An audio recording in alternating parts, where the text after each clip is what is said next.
Hello everyone, welcome to a online solution. स्वागत आप सभी को मेरे चैनल पे। तो आज हम लोग पढ़ेंगे थ्योरम नंबर 3 जो कि एनसीईआरटी किताब में परमेय 6.3 लिखा हुआ है। ठीक है, और अगर आप भारतीय वन पढ़ते हैं तो उसमें 1 2 3 करके दिया हुआ है। तो थ्योरम 3 पढ़ेंगे। ये त्रिभुज का थ्योरम है। त्रिभुज में टोटल जो है 9 थ्योरम है। ठीक है, और ये आपका त्रिभुज का लेसन आपको 6.1 मिलेगा एनसीईआरटी किताब में। तो त्रिभुज में टोटल 9 थ्योरम है। पहले हम सभी थ्योरम को पढ़ लेंगे, सभी परमेय को पढ़ लेंगे, उसके बाद फिर हम लोग 6.1 का स्टार्ट करेंगे। और सबसे मेन चैप्टर है आपका क्लास 10 का। ठीक है, सबसे मेन चैप्टर है। ये चैप्टर खत्म होगा, समझ लो कि किताब खत्म, फटाफट जल्दी से खत्म हो जाएगा। बस जो भी टाइम लगेगा इस चैप्टर को, तो क्वेश्चन को बहुत अच्छे तरीके से समझना पड़ेगा। ठीक है, सबसे ज्यादा इसी में प्रॉब्लम होता है सभी को, और टफ भी लगता है कि ज्यादा हार्ड है, समझ में नहीं आता है, बाउंस कर जाता है। ठीक है, तो मैं जहां तक कोशिश करूंगा कि अच्छे तरीके से अंडरस्टैंड कराऊं। और जो मैं थ्योरम बता रहा हूं डायरेक्ट क्वेश्चन एग्जाम में ऐसे देता है कि यहाँ पे दे देगा सिद्ध करें कि, यदि दे देगा सिद्ध करें कि दो त्रिभुजों में संगत कोण बराबर हो, अर्थात दो त्रिभुज समकोणिक हो। उसी को बोलते हैं, जो संगत कोण बराबर होता है तो उसको समकोणिक बोलते हैं। तो उनके संगत भुजाएं एक ही अनुपात में यानी कि समानुपाती होती है। तो उनकी संगत भुजाएं समानुपाती होती है यानी कि एक ही अनुपात में होती है। तो त्रिभुज समरूप होता है। ये सिद्ध करने के लिए डायरेक्ट सवाल में ये ऐसा क्वेश्चन डायरेक्ट सवाल में आता है। तो अब देखो कौन सा क्वेश्चन एग्जाम में आएगा ये तो कंफर्म नहीं है, लेकिन जब मैं सभी थ्योरम को पढ़ा दूंगा तो मैं आपको बताऊंगा कौन कौन सा थ्योरम है जो इंपोर्टेंट है, गेस करूंगा फिर आपको। ठीक है, तो अभी तो कोशिश कीजिए कि सभी थ्योरम को पढ़ने के लिए और अच्छे तरीके से अंडरस्टैंड करने के लिए इसका मैं पीडीएफ भी आपको दूंगा, तो ध्यान से देखना। चलो आइए स्टार्ट करते हैं। जैसे जैसे मैं बताता हूँ वैसे वैसे आपको करना है। सबसे पहले देखो सवाल क्या बोलता है कि यदि दो त्रिभुजों में संगत कोण बराबर है, अर्थात दो त्रिभुज समकोणिक है, तो उसकी संगत भुजाएं एक ही अनुपात में या तो समानुपाती होती है। तो हमको सिद्ध करना है कि त्रिभुज जो है समरूप है। समरूप का मतलब होता है बड़ा, सेम। देखो जैसे मैं आपको अंडरस्टैंड कर रहा हूं, एक छोटा सा यहाँ पर इसमें मैं अंडरस्टैंड कराता हूँ समरूप के मतलब क्या होता है। जैसे देखो ये त्रिभुज है, ठीक है, और एक त्रिभुज ये है। ठीक है, अगर ये A B C D E F, ये पहले समरूप समझो। समरूप बोलते किसको है? अगर ये भुजा 4 है तो ये भुजा 8 होगा। ठीक है, अगर ये भुजा 6 है तो ये भुजा 12 होगा। अगर ये भुजा 3 है तो ये भुजा 6 हो जाए। यानी कि देख रहे 4 दूना 8, 6 दूना 12, 3 दूना 6, ये भुजा समान अनुपात में है ना। इसको भी काटेंगे तो 4 में इसको काट देंगे, जब छोटा कर देंगे तो 4 के ही आसपास में आएगा। ठीक है, और ये कोण जो है, ये कोण आपस में बराबर होगा, ये कोण आपस में बराबर, ये कोण आपस में बराबर होगा। तो जब ऐसा कंडीशन जब मिलता है तब होता है समरूपता। जैसे देखो वृत्त, एक छोटा वृत्त ले लो, एक बड़ा वृत्त ले लो, है तो वृत्त ही है ना, बस ये छोटा दिख रहा है, ये बड़ा दिख रहा है। जैसे एक लेते हैं, वर्ग लेते हैं, इस तरह से समरूपता के मतलब आपको समझो, ये वर्ग हो गया। अब जैसे कि अगर ये तो जान रहे सबका कोण 90 डिग्री है, सबका कोण 90 डिग्री अगर है तो समरूपता का एक मेथड क्लियर होता है। दूसरा क्या है, सभी भुजाएं अनुपाती होना चाहिए। क्या बोल रहा कि त्रिभुज समकोण होता है, त्रिभुज भी संगत कोण बराबर होता है। संगत कोण यानी कि ये कोण के बराबर होगा, ये कोण के बराबर होगा, ये कोण के बराबर, ये कोण के बराबर होगा। ठीक है, और उसका भुजाएं, उनके संगत भुजाएं भी अनुपात होता है। मतलब अगर ये 6 है तो हो सकता है ये 12 हो, तो दोनों सेम अनुपात में है कि नहीं। इसी पे छोटा बड़ा में देखना है और कुछ नहीं। अगर सेम है तो ठीक है, नहीं तो अनुपातिक रहेगा। तो क्वेश्चन बड़ा हो या छोटा हो, देखना है कि भुजा समानुपात में है कि नहीं है, और कौन समरूप होना, कौन जो है संगत कोण बराबर होगा। तो यहां तक आपको अच्छी तरीके से समझ में आ गया। अब देखो इसको कैसे सिद्ध करते हैं। सबसे पहले इसके सामने हमको लिखना पड़ेगा प्रमाण। क्या लिखेंगे? प्रमाण लिखेंगे। 1 मिनट, हाँ यहाँ पे जी थोड़ा सा इसको छोटा करते हैं। चलो आपको क्लियर दिख रहा है। यहाँ पे लिखते हैं प्रमाण। तो जैसे जैसे मैं करूंगा वैसे आप नोट कर लें कॉपी में, ऐसे मैं लास्ट में तो बताऊंगा ही बताऊंगा। सबसे पहले इसका फिगर बनाएंगे। 2 त्रिभुज बोला ना, तो 2 त्रिभुज बनाना पड़ेगा हमको। तो चलो एक त्रिभुज ये बनाते हैं, एक बड़ा त्रिभुज बनाते हैं, और एक यहाँ पे बनाते हैं छोटा। इसी तरह रहेगा, सिर्फ छोटा रहेगा बस। ए बी सी, और इसको करेंगे डी ई एफ, ये यहां तक है। ठीक है, डी एफ, ये 2 त्रिभुज हो गया। तो ये छोटा है, एक छोटा एक बड़ा है, इससे कोई मतलब नहीं। त्रिभुज समरूप होना चाहिए। इसके जो भुजाएं हैं, संगत भुजाएं, हमको यहाँ पे दिखाना पड़ेगा। संगत भुजाएं क्या है? समान है। ये भुजा समान होना चाहिए, कोण समान होना चाहिए। तो ये समरूप है कि नहीं, ये हमको सिद्ध करना है। ये तो मान ली हम। इसके बाद अब यहाँ पे हमको लिखना पड़ेगा कि माना कि, देखो यहाँ पे लिखना पड़ेगा, माना कि त्रिभुज ए बी सी तथा त्रिभुज डी ई एफ में क्या बोल रहा, संगत कोण क्या है, बराबर है, संगत कोण बराबर है। तो इसमें क्या मान लेते हैं कि कोण ए जो है, ये जो कोण है ए, कोण डी के बराबर है, कोण ए बराबर कोण डी, ठीक है। फिर क्या मानना पड़ेगा हमको, कोण बी जो है, ये कोण जो है ये बी है और ये ई है, कोण बी जो कोण ई के बराबर है, और तथा लिखते हैं, तथा कोण सी, ये जो कोण है ये एफ के बराबर, कोण सी कोण एफ के बराबर है। तो सिद्ध क्या करना है, तो यहाँ पे लिखना पड़ेगा, तो थोड़ा सा देखो ये लंबा है, आपको अच्छे समझना पड़ेगा। तो सिद्ध करना है कि ध्यान से समझना, बहुत लोगों को बाउंस भी कर सकता है। सिद्ध क्या करना है कि A B C D F क्या है, समरूप, यही ना बोल रहा है, समरूप है। तो यहाँ पे इसको लिखेंगे, तो सिद्ध करना है कि त्रिभुज ए बी सी समरूप को ऐसे लिखते हैं ना, त्रिभुज डी ई एफ, यानी कि त्रिभुज A B C D F का क्या है, समरूप है। समरूप का निशान होता है इस तरह से, यानी कि आपस में बराबर है कोण के हिसाब से, और संगत भुजाएं समानुपातिक, ये हमको सिद्ध करना है। अब सिद्ध करने के पहले हमको करना पड़ेगा रचना, रचना करना बहुत जरूरी है ना। देखो यहाँ पे लिखते हैं रचना, ठीक है। रचना में क्या करेंगे हम, रचना में एक काम करेंगे, ये जो है ना इसके सामने एक लाइन खींचेंगे, इसका नाम हम एम एन लाइन देते हैं, ठीक है। अब इसी को हमको लिखना पड़ेगा कि माना कि ए बी, देखो ये जो ए बी है ये डी ई से बड़ा है कि नहीं, ये ए बी जो लाइन है ए से लेकर बी का, वो डी से क्या है, डी ई से बड़ा है। तो माना कि ए बी बड़ी है डी ई से, ठीक है। और क्या है, और देखो ए बी से एम, ए बी से ए एम, ठीक है, जो कि डी के बराबर है। ये छोटा है और ये डी छोटा है और ए बी बड़ा है ना, डी छोटा है ए बी बड़ा है, तो हो सकता है ए एम जो है डी के बराबर हो, है ना। तो हम यहाँ पे लिखेंगे ए बी से, देखो ए बी से एम, ए बी से एम किसके बराबर है, डी के बराबर है, डी के बराबर है, लिख देंगे।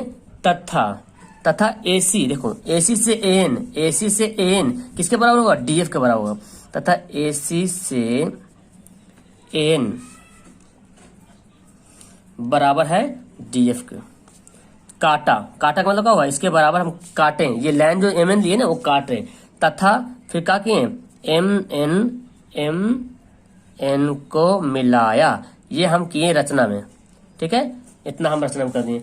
अब हमको करना पड़ेगा, यहाँ पे प्रमाण देना पड़ेगा, सिद्ध करने पड़ेगा, साबित करना पड़ेगा। तो यहाँ पे लिखेंगे प्रमाण यहाँ पे लिख देंगे। अब यहाँ पे देखो, अब जो वहां पे देखना पड़ेगा, त्रिभुज ए एम एन और डी ई एफ में देखते हैं। तो यहाँ पे लिखते हैं त्रिभुज ए एम एन तथा त्रिभुज डी ई एफ में। तो यहाँ पे देखो क्या होता है, इसमें जब देखते हैं तो ए एम जो है डी एफ के बराबर है और ए एन जो है डी एफ के बराबर, ए एम जो है डी ई के बराबर है और ए एन जो है डी एफ के बराबर है और एम एन जो है, और ये दोनों अभी कंफर्म नहीं है, लेकिन ये जो कोण ए है इस त्रिभुज में भी ए कोण और इस त्रिभुज में बी कोण, डी वाला कोण आपस में क्या है, बराबर है। तो आपको वही लिखना पड़ेगा, ए एम जो है बराबर है डी ई से। कैसे पता चला हमको, तो रचना से हमको पता चला, रचना से, यानी कि जो रचना जो हम किए हैं ना यहाँ पे, इससे हमको पता चला कि एम जो है, देखो एम डी के क्या है, बराबर है, और फिर क्या है ए एन, तो ए एन जो है बराबर किसका है, डी एफ का, डी एफ। ये कहाँ से पता चला, ये भी हमको पता चला रचना से, है ना, रचना से हमको ये पता चला। ये देखो ए एन डी एफ के बराबर है। और फिर देखो ये जो कोण ए है इस त्रिभुज में यही ए कोण है और इस त्रिभुज में डी, चूंकि अभी पढ़े थे, अभी हम लोग पढ़े थे कोण ए कोण डी के बराबर है, कोण ए जो है ये जो कोण डी के बराबर है। तो जब ये त्रिभुज एम एन करेंगे तो ये इसमें भी तो ए आ रहा, आई डी के तो बराबर होगा ही होगा। तो यहाँ पे लिखना पड़ेगा कोण ए जो है बराबर कोण डी का। ये कहाँ से लाए, ये दिया हुआ है ना, ये दिया हुआ है, तो यहाँ पे लिखेंगे दिया हुआ है। थोड़ा सा लंबा ये पड़ेगा थ्योरम, ठीक है, लेकिन समझना बहुत जरूरी है, दिया हुआ है। अब ये जब दिया हुआ है तो एक अभिगृहित, आपको पता है दो भुजा बराबर है ना, ये एम एन और डी, एन और डी एफ, ये दो भुजा बराबर और एक कोण बराबर है। तो यहाँ पे लिखेंगे तो अभिगृहित एस ए एस, यानी कि साइड एंगल साइड, भुजा कोण भुजा से, ठीक है, भुजा कोण भुजा से। तो भुजा कोण भुजा से क्या पता चल रहा कि ये जो M N A M N है और डी एफ आपस में क्या है, सर्वांगसम है। क्या है, सर्वांगसम है। यानी कि त्रिभुज ए एम एन जो है सर्वांगसम, ऐसे लिखते हैं ना, सर्वांगसम है त्रिभुज डी ई एफ आपस में हो गया सर्वांगसम। यानी कि ये जो त्रिभुज है ए एम एन और डी एफ आपस में क्या हो गया, सर्वांगसम हो गया। कैसे, जब दो भुजा बराबर है और एक कोण बराबर है, इससे यानी कि सैड ए सैड एंगल सैड, यानी कि भुजा कोण भुजा, इस तरह से ये सर्वांगसम हो गया। अब जब ये जब बराबर हो गया तो अब यहाँ पे हम लिख सकते हैं कोण ए एम एन जो बराबर है कोण ई का। देखो कोण ए एम एन, ये कोण है, ये ए एम एन का मतलब ये हुआ एम कोण, और ये किसके बराबर है, ई के बराबर है। अभी हम तुरंत पढ़े कि ये जब ये कोण जब बराबर, जब सर्वांगसम जब हो गया है तो ये कोण भी आपस में क्या होगा, बराबर हो जाएगा, है ना। लेकिन दिया हुआ क्या है, लेकिन किंतु आप लिखें किंतु दिया हुआ है कि, दिया हुआ क्या है, दिया हुआ है जो है बी जो है ई के बराबर है। सवाल में क्या था, बी ई के बराबर है। लेकिन अब यहाँ पे जब सर्वांगसम हुआ है तो एम और बी, चूंकि ये दोनों तीनों त्रिभुज आपस में दो ए एम एन और डी एफ आपस में क्या है, सर्वांगसम है, तो कोण एम और ई भी क्या हो गया, बराबर हो गया, कोण एम कोण ई। लेकिन सवाल में बी और ई दिया हुआ है, तो सवाल में दिया हुआ है कि कोण बी बराबर कोण ई। यहाँ तक समझे। अब यहाँ तक समझे तो मैं अब आगे बताता हूँ इसका, ठीक है। अब यहाँ पे करेंगे तो जब ये बराबर हो गया, इसका मतलब ए एम एन और डी एफ, इसका मतलब सवाल में क्या दिया भाई, बी जो है ई के बराबर है। और अभी हम बोले हैं सर्वांगसम से ए एम एन, यानी कि एम जो है ई के बराबर, ये जो कोण एम है ये ई के बराबर हो गया। लेकिन सवाल में बी जो ई के बराबर है, तो इसका मतलब बी जो ई के बराबर है, इसका मतलब ये हुआ कि ये जो कोण है इसके भी बराबर है, ये कोण इसके बराबर है, एम कोण ई के बराबर। अभी हम यहाँ पे जो सर्वांगसम निकाले हैं ये एम कोण ई के बराबर है। लेकिन सवाल में ई जो है बी के बराबर दिया हो, देखो ई जो है बी के बराबर है, इसका मतलब बी भी जो है ए एम एन, यदि ये कोण होगा इसके बराबर होगा। इसके साथ तो यही पता चल रहा कि बराबर होगा। तो अब यहाँ पे लिखेंगे इसलिए, है ना, कोण ए एम एन भी बराबर होगा कोण बी का। तो जब कोण बी बराबर हो, देखो जब एम और बी बराबर हो गया, ये कोण बराबर हो गया। अगर हम इसको ऐसे करते हैं डॉटेड, मतलब यूं ही बताता हूँ, अगर इसको हम ऐसे बढ़ाते हैं तो क्या बनता है, देखो ये मैं यहाँ पे अंडरस्टैंड कराता हूँ। अगर ये दो रेखा है ना, इसी तरह है, दो रेखा है ये दोनों। अब हम इसको, ये त्रिभुज यहाँ पे है, यहाँ देखो ये त्रिभुज है, ठीक है। अब ये बोल रहा, ये कोण बराबर बोल रहा, तो हम इसको अगर ऐसे बढ़ाते हैं तो क्या बनता है, अगर एक त्रिभुज दो लाइन को संगत एक रेखा प्रतिच्छेद करती है तो ये कोण और ये कोण आपस में क्या होता है, बराबर होता है। जो कोण कहलाता है, संगत कोण कहलाता है। कौन सा कोण, संगत कोण कहलाता है। तो यहां पे लिखेंगे जो संगत कोण है, जो संगत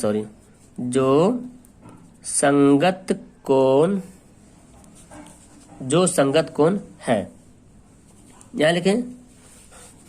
तो संगत कोण अभिगृहित से क्या होता है, तो संगत कोण अभिगृहित के, तो संगत कोण अभिगृहित के विलोम से, मतलब उल्टा विलोम से अगर देखा जाए तो एम एन जो है समांतर हो गया बीसी। जाहिर से बात है, जब ये कोण और ये कोण का संगत कोण है, इसका मतलब एम एन बीसी के क्या है, समांतर है। संगत कोण कब होता है, जब अगर ये दोनों अगर समांतर, इसका मतलब ये कोण संगत कोण है, बराबर है। और अगर पहले से अगर ये दोनों को कोण बराबर है तो इसका मतलब एम एन और बीसी क्या है, आपस में समांतर है। इसलिए हम यहाँ पे लिख दिए एम एन और बीसी आपस में क्या है, समांतर है। तो अब यहाँ पे लिखते हैं, अब त्रिभुज ए बी सी में, त्रिभुज एबीसी में क्या हमको पता चल गया कि एम एन जो है समांतर हो गया बीसी के, है ना। तो थेल्स पर में पढ़े इससे पहले, तो थेल्स पर में क्या पढ़े हैं कि ए बी जो समान होगा एम का। देखो थेल्स पर में ये दो त्रिभुज पढ़ते, थेल्स पर में पढ़े थे, जो ए बी जो है एम के क्या है, समान अनुपात में विभाजित कर रहा, यानी कि ए बी और ए और ए सी और ए एन, ये तो थेल्स पर में था। तो यहाँ पे लिखेंगे ए बी बटा ए एम बराबर ए सी बटा ए एन, ठीक है। तो यहाँ पर जब ये हो गया तो अब यहाँ पे ए बी बटा डी भी कर सकते हैं। देखो ए बी बटा ए एम किए, ए बी बटा ए एम किए हैं, तो हम आप जानते हैं कि ए एम जो है डी ई के बराबर है। अभी हम पढ़े ना, देखो ए एम जो डी के क्या है, बराबर है। तो ए बी बटा ए एम किए, इसको हम ए बी बटा डी ई भी लिख सकते हैं क्या?